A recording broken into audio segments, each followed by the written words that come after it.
এই সাইনাটা দেখো এই দোকানটা কেমন আছে নাকি ভাই এই বাড়িতে কি কোনো রনি সিংহের নামে কেউ আছে? হ্যাঁ আছে আছে তা ওনাকে একটু ডাকতে আমি ডাকতেছি মামা আসতে পারি? এ আরাফাত ভাগিনা ভিতরে আসো। কি হয়েছে ভাগিনা? মামা তোমার সাথে রিয়াজ ঘটক দেখা করতে আসছে। এই ব্যাপার ভাগিনা, পাঠায় দাও ভিতরে। ঠিক আছে মামা, আমি আপনাকে মামা ডাকতেছি। ঠিক আছে আসসালামু আলাইকুম। ওয়ালাইকুম সালাম ঘটক।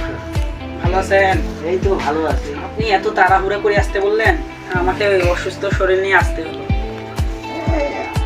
অল্প দরকার ছিল তো। কেন বলেন তো? এই আমার মেয়ের বিয়ে দিব তো। আপনার মেয়ের বিয়ে দিবেন? তাহলে বসেন ঘটক সাহেব, আপনি অসুস্থ লোক, আমার পাশে এসে ন্যাংরা হয়ে গেছে একটা অ্যাক্সিডেন্টের কারণে। হুন্ডাটি অ্যাক্সিডেন্ট করছিলেন। তা আপনাকে কি মেয়ের ছবি দেখাবো? হ্যাঁ? কেমন মেয়ে লাগবে আপনার? মানে আমারই মেয়ের বিয়ে দিব। ও সরি ভুলে গেছে তো। তা কেমন ছেলে লাগবে? ছেলে হালকা ভালো হইলে হবে, মেয়ের আমার শখ আছে তো। সরকারি চাকরি না এমনি, মানে এমনি চাকরি দিবে?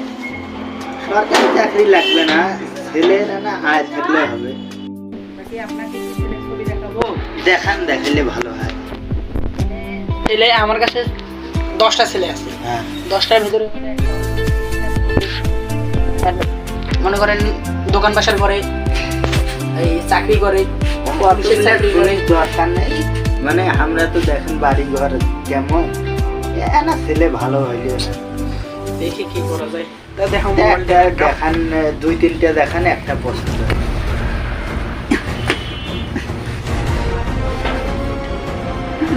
দেখাইলে বুঝলেন না, এই যে দেখেন এই ছেলেটা কেমন হবে আপনার মেয়ের জন্য?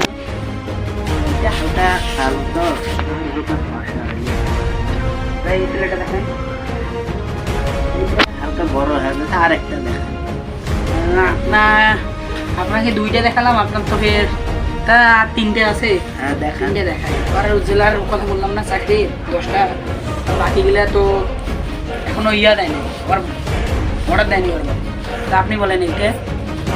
এই ছেলেটা চলে। আচ্ছা এই ছেলেটার সাথে আলাপ করবো? করেন।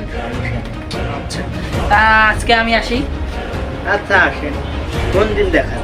তা আমি আজকে এখন ছেলের বাড়ি যাব, ছেলের বাড়ি থেকে রাইতে আনলে ভালো হয়, ইমার্জেন্সি বিয়ে দিতে হবে তো। ছেলের বাড়ি যাই, ছেলের বাড়ি থেকে আসি।